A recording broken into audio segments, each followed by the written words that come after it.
Welcome to Jet Setting, where we talk all things Jets. Paul Friesen here with Scott Billeck of the Winnipeg Sun. Plenty of news out of Jets camp today, Scott, starting with a health update on Bryan Little. Yeah, so Bryan Little was obviously injured by an errant one-timer by Nikolai Ehlers in Tuesday's loss to the New Jersey Devils.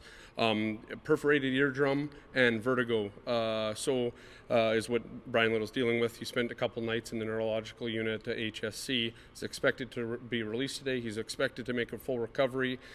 So when you're thinking of whether this is worst case or best case scenario, probably one of the better cases scenario, given just how devastating that puck was to the head, the bleeding, everything that kind of went on with that. So, and then today, people were still kind of a little bit shaken up today in the room, eh? Scary incident for all the players to watch. Yeah. Blake Wheeler used that term, how scary it was to see. And Nick Ehlers, who took the shot, said he was quite shaken up and had a hard time focusing for a few shifts after that. Paul Maurice acknowledged his first couple of shifts after the shot took Bryan Little out were a little shaky. Yep. And they had to have trainers speak with him and let him know that, hey, Bryan Little's probably going to be okay. And out of the hospital likely sometime today, Thursday. Mm-hmm. And so certainly not the worst case scenario.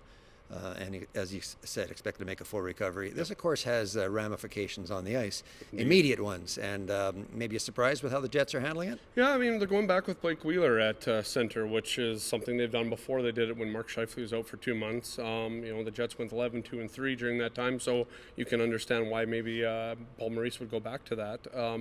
The underlying numbers weren't maybe great with Wheeler there, so there'll be kind of winning's the only underlying number that matters to me. Well, yeah, for a lot of people it does. For for a certain sect of the Jets fan base, it'll be why are they doing this? Why not put maybe Andrew Kopp back there, who was there for 9 games when Little was out with a concussion earlier this year. Mm-hmm. Paul Maurice, when I asked him about that, said the payoff just wasn't there in terms of how much offense the Kopp line produced and how important they are to have Kopp and Lowry together on that third line as a shutdown pairing. So that was the answer given. It's understandable. It was one of the things that I was thinking coming in is Lowry and Kopp together, you can put that line out against the other team's best, and they're more often than not going to shut them down. Mm-hmm. It makes sense that in that regard, and then you don't always have to worry about as much of playing that top line now with Ehlers and Line A up there with Scheifele. So it's just you can focus on those top 2 lines being offensively minded. You can focus on that third line being defensively minded. Mm-hmm. Some other news, tidbits on Tucker Poolman, defenseman, back in action after missing time with a migraine, a 2-day migraine. A couple of days, yeah. So that seems to have cleared up today. Full practice for Tucker Poolman today on defense, and depending how he feels tomorrow, he could be in the lineup when Vancouver visits, and then a move in the bottom 6 as well. 4th liner Gabriel Malork out for a month with a lower body injury. And what does that mean for a lineup? Yeah, it just means, Jonah Luoto has been called up from the Moose and was immediately put on the left wing today in practice with Dave Gustafson in the center and Logan Shaw on the right. So that's going to be your 4th line, it appears.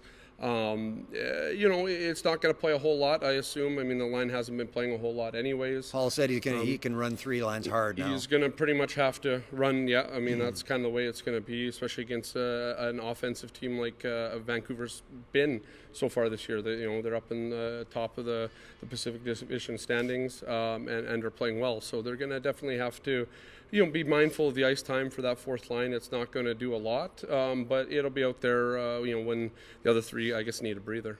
So a news-filled day here at Jets Camp today. For Jet Setting, I'm Paul Friesen and Scott Billeck. Thanks for watching.